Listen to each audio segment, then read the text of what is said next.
देख रहे हैं 24 एनडी मीडिया। यहाँ होगी उसी की बात जो खबर होगी सच के साथ। 24 एनडी मीडिया पर आपका स्वागत है। आज हम कैथल की ऐसे ईमानदार शख्सियत के बारे में जानने का प्रयास करने के लिए पहुंचे हैं, जो अपनी कर्तव्य निष्ठा को लेकर के और ईमानदारी के प्रतीक हैं, जिनका नाम है नायब तहसीलदार ईश्वर सिंह जी। हम जानने का प्रयास करते हैं कि उन्होंने अपने कार्यकाल के दौरान अपनी ऐसी छवि किस तरह से बनाई और लोगों के बीच में कैसे उन्होंने अपना एक ईमानदारी का और ड्यूटी का मद्देनज़र रखते हुए कर्तव्य निष्ठा का वो केंद्र बिंदु बने। अभी आप देखिए कि जो तहसील कार्यालय है, किस तरह से यहाँ पर एक व्यस्त कार्यक्रम है और जो यहाँ पर कर्मचारी हैं, आप देख सकते हैं कि किस तरह से अपनी अपनी ड्यूटी के दौरान कार्य में पूरी तरह से अपनी कर्तव्य निष्ठा निभाते हुए कार्यों पर रत हैं। आप देखिए कि ज़रा मैं कैमरा पर्सन से कहूँगा, ज़रा दिखाइए कैसे कस्टमर हैं और कैसे एम्प्लॉइज हैं। आप देख सकते हैं।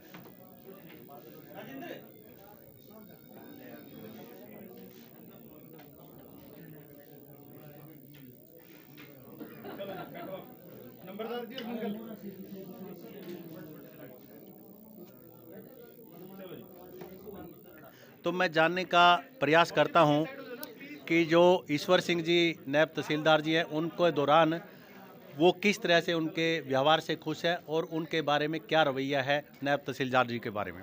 जी, आपका शुभ नाम क्या है जनाब? रमेश है जी नाम तो। रमेश जी, आप ज़रा बताइए, जो नायब तहसीलदार जी हैं ईश्वर सिंह जी, उनके बारे में आप क्या विचार रखते हैं कि उनके एक कार्य पालन को देखते हुए किस तरह से उनका कार्यकाल है? ठीक है जी, बढ़िया, अच्छा व्यवहार है सभी के साथ, कोऑपरेटिव।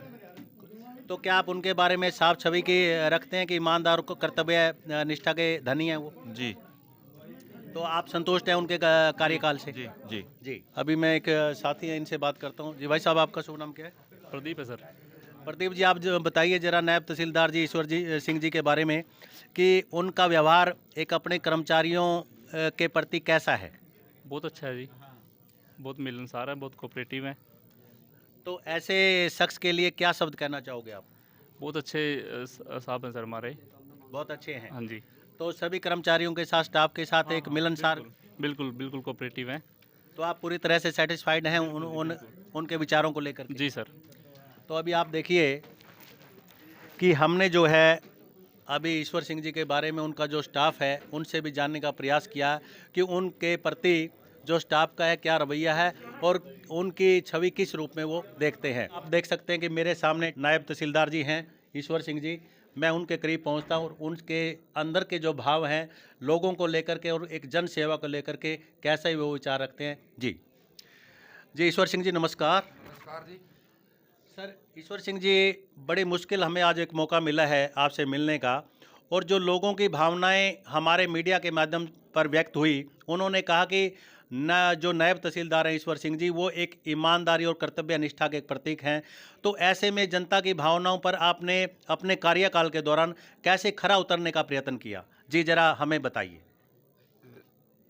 शर्मा जी, ऐसा है, मैं यहाँ 16 जुलाई 2018 से एज ए नायब तहसीलदार पोस्टेड हूँ जी।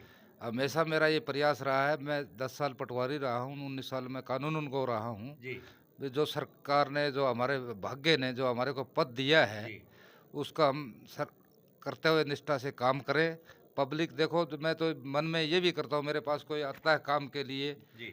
और कई बार तब इसको करे, इसका जैसे होने वाला है। तो आपका प्रयास रहता है कि जो आपके संपर्क में आए वो किसी तरह से असंतुष्ट ना हो और पूरी तरह से वो संतुष्ट होकर जाए। बिल्कुल, कोई कार्य के लिए आता है, अगर उसमें कोई लीगली कमी भी होती है तो उसको बता दिया जाता है, भाई ये पूरी करना है, उसके बाद आपका काम होगा। आगे गाइडलाइन भी कर दी जाती है, इसको भी ऐसे परेशान ना हो तुम।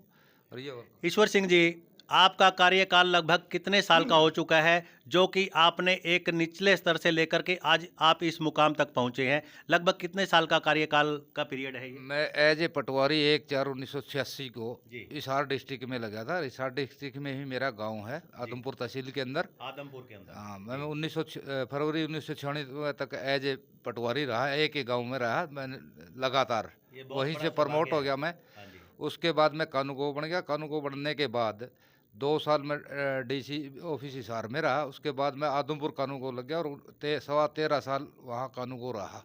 ये तो एक बहुत ही एक मिसाल है कि लगातार आप एक ही जगह के आसपास ही आप केंद्र बिंदु रहे और लोगों के जनमानस की भावनाओं पर आपने वहाँ भी अपनी एक साफ छवि बनाई। और कैथल में लगभग आप कितने समय से यहाँ पर लोगों की सेवा में हैं? मैं यहाँ 16 जुलाई 2018 से एज ए नायब तहसीलदार कैथल तहसील में तैनात हूँ और मेरा प्रयास रहता है किसी का लीगल किसी का जेन्युइन काम हो उसको मैं फारिग करके मैं सीट शाम को टेबल पे किसी का पेंडिंग जायज़ आदमी का काम पेंडिंग नहीं रहना चाहिए, उसको परेशानी नहीं होनी चाहिए। तो आप सुबह से आपका इरादा रहता है कि जो जनता आपके संपर्क में आए, जो भी किसी तरह का लीगल व्यू से या चाहे इलीगल व्यू से आपके पास आए, उनको आप पूरी तरह से सेटिस्फैक्ट्री जवाब देते हैं। तो ईश्वर सिंह जी, मैं जानने का प्रयास करूंगा, अभी गुरु पर्व जयंती थी, ये परसों की बात है, तो आपने एक कर्तव्य निष्ठा को निभाते हुए, हालांकि सरकारी छुट्टी थी, तो उस छुट्टी के दौरान भी आपने एक ऐसा प्रयास किया कि जो बच्चे हैं, बेरोजगार बच्चे हैं, वो अपने एक पेपर को लेकर के अभी हमने देखा कि वो 5 नंबर की एक डिस्काउंट के लिए कि जिनके घर में परिवार में कोई सरकारी नौकरी नहीं है उनको 5 नंबर का फ़ायदा होने वाला है। तो ऐसे में आपने भीड़ को देखते हुए कि ज़्यादा भीड़ ना इकट्ठी हो, तो आपने छुट्टी वाले दिन भी अपने कर्तव्य निष्ठा को प्रेफरेंस दी और उसी को निभाते हुए आपने छुट्टी वाले दिन भी लोगों को के पूरे टाइम पीरियड में आपने काम किया। HSCC ने एक जो जॉबलेस फैमिलीज हैं उनमें एक एफिडेविट मांगा हुआ है, कैंडिडेट जो फॉर्म अप्लाई कर रहे हैं पुलिस कांस्टेबल की भर्तियां निकली है मेल फीमेल की, उसके लिए मैं बैठा था, कोई उनको बोल दिया था बच्चों को भी, क्यों हमें भी कोई ऑफिस का पेंडिंग काम नहीं पड़ना था, तो भी स्टाफ को बोल दिया भी ये आएंगे और किया, मैंने काम भी किया 20 तारीख को। 20 तारीख को छुट्टी के होते हुए भी आपने अपनी कर्तव्य निष्ठा का परिचय दिया। और कितने लोगों ने ये कहा आपके बीच में कि जिस दिन छुट्टी वाले दिन भी आप बैठे थे, क्या कुछ लोगों ने ये कहा कि कमाल है कि छुट्टी वाले दिन भी आप ड्यूटी पर बैठे हैं, ऐसे ऑफिसर कम मिलते हैं? नहीं, वो तो चलो काम जिसका हो जाता है टाइम पर, वो उसको मान लो परेशान ना होना पड़े तो वो तो खुश होके तो जाएगा, वो थैंक्स तो करके जाते हैं लोग, करके जाते हैं। तो अभी कैथल में, क्योंकि आपने 2018 का जिक्र किया, लगभग 2 से 2.5 साल आपको हुए हैं, तो ऐसे में कैथल की जनता काफ़ी जागरूक रही और आपको लोगों के बीच में काम करने का मौका भी मिला। तो कैथल के लोगों को की भावनाओं पर आप कहाँ तक लगभग अपनी आत्मा से कितना संतुष्ट लोगों को कर पाए? देखो, मैं यहाँ की जनता भी ऐसी भी शिक्षित जनता है और बड़ा आदर भाव करते हैं ऑफिसर्स का, ऐसे घमंडी टाइप लोग नहीं हैं, राजनेता भी बढ़िया हैं और जो मीडिया भी हमारा यहाँ का हो वो बहुत बढ़िया, अच्छा तालमेल है लोगों में, सिंसियर है लोग, ऐसी बात नहीं, लोग सिंसियर है। ईश्वर सिंह जी, अभी कार्यकाल आपका कितना बचा है और इसमें आपकी क्या एक आने वाले टाइम के लिए भविष्य के हैं भी कैसा जीवन जो है ना लोगों के बीच में समर्पित किया जाए, जो अभी कार्यकाल आपका बीच में बचा है? देखो, मेरा अब लगभग 6 महीने 31 जुलाई को मेरी रिटायरमेंट है, 6 महीने बचा है, तो ये तो जो चल रहे हैं उसी रूटीन से जनता का प्रयास करेंगे, किसी की जेन्युइन समस्या को सॉल्व करने का कोई ऐसी बात नहीं है इसमें, तो हमारे हमने कभी ऐसा सोचा नहीं। देखो, भगवान ने इतना बड़ा पद दिया, पता नहीं कितने किसके भाग से कैसे मिलता है जी, तो ऐसी कोई तो चलता रहेगा, ऐसे जैसे सेवा कर रहे हैं पब्लिक की, सरकार के। तो 26 जनवरी के मौके पर कैथल की जनता के लिए और आपके जो स्टाफ है उनके लिए क्या संदेश देना चाहते हो? देखो, 26 जनवरी के 1950 को हमारा संविधान लागू हुआ था, डॉक्टर भीमराव अम्बेडकर साहब ने का तैयार किया हुआ, तो उस पर तो वो तो सभी लोग जानते हैं, आजकल ऐसी अनपढ़ता तो है नहीं। 26 गणतंत्र दिवस है हमारा, हाँ, वो DC सर हमारा अपने यहाँ फ्लैग फहराएंगे, तो उसमें आप पुलिस लाइन में वैसे की तरह जो हमारा राष्ट्रीय पर्व होता है उसकी तरह बनाएंगे। तो अभी आप देखिए कि कितनी स्पष्टता के तौर पर और कितनी नम्रता के साथ एक अच्छे लेवल के अधिकारी होते हुए इन्होंने अपने विचार बड़ी स्पष्टता के साथ मीडिया पर व्यक्त किए हैं। और वाकई जब लोगों से भी हमने यहाँ पर बात की है तो काफ़ी इनकी जो छवि है वो ईमानदारी और कर्तव्य निष्ठा की बन करके उभर कर सामने आई है।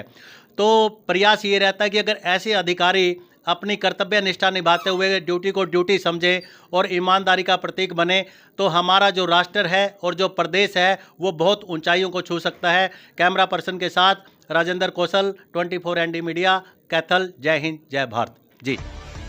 खबरों से जुड़ी हर अपडेट जानने के लिए हमारे चैनल को लाइक करें, सब्सक्राइब करें और ज़्यादा से ज़्यादा शेयर करें।